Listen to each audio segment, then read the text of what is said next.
A 30-year-old male presented for dental assessment. I am showing you an orthopantomogram. Describe the findings. Let me just study this for a second. Right. The orthopantomogram shows multiple missing teeth in both the upper jaw and, to a lesser extent, the lower jaw. In the right body of the mandible, there is a well-circumscribed, thin-walled, unilocular lucency measuring several centimeters in diameter. Importantly, there is no associated aggressive bone destruction, cortical breakthrough, or pathological fracture. The cyst is directly associated with the crown of an unerupted third molar tooth. I am showing you another adult patient's orthopantomogram. What does it demonstrate, and what is the differential diagnosis for these mandibular cystic lesions?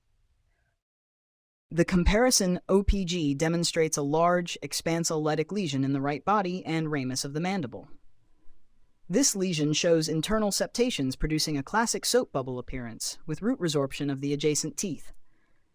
This appearance is characteristic of an ameloblastoma. The differential diagnosis for a cystic mandibular lesion is broad, including radicular cyst, dentigerous cyst, odontogenic keratocyst, ameloblastoma, aneurysmal bone cyst, and simple bone cyst. What is the diagnosis? Discuss the pathogenesis and typical patient demographics. The diagnosis is a dentigerous cyst, also known as a follicular cyst. Pathogenetically, these cysts arise from the accumulation of fluid between the reduced enamel epithelium and the crown of an unerupted tooth. They are slow-growing, benign lesions that typically present in patients between 10 and 30 years of age. There is a slight male predominance, and they are most commonly located in the posterior mandible, associated with the third molar. How do you radiologically differentiate these lesions based on dental relationship, septation, and patient age? A radicular or periapical cyst is associated with the root of a carious tooth, whereas a dentigerous cyst is associated with the crown of an unerupted tooth. Odontogenic keratocysts and ameloblastomas are multiloculated and expansile, but ameloblastomas typically occur in patients over 30 years of age.